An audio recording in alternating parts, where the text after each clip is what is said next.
Well, the city saw a disturbing number of domestic violence homicides, and the level of violence was unusual. Local 12's Deb Dixon tells us how local police officers and advocates have secured grant money from the state to implement a new plan which could save lives. Erin Marshall was shot and beaten to death inside the home where she lived with her 2 children and their father, Adrian Harris. He is charged in her murder.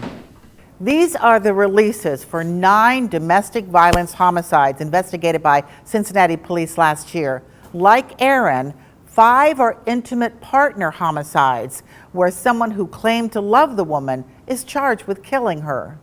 I can say unequivocally 2017 was a heartbreaking and difficult year for our agency. Women Helping Women has been supporting and empowering survivors of violence for 44 years. Last year, there were more victims, their injuries more severe. But why? There's a sense of power, control, and entitlement. And it is happening in a culture where, frankly, I do not feel, as a culture, we have established accountability in holding abusers accountable for their actions.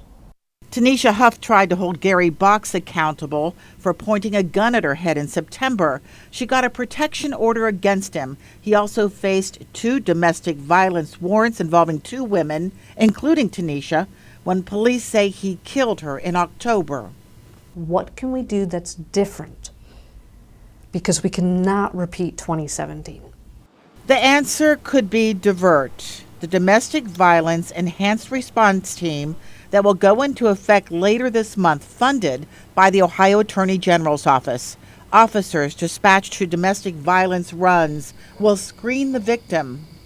Is your life being threatened? Is there a gun in the house? Is your partner suicidal?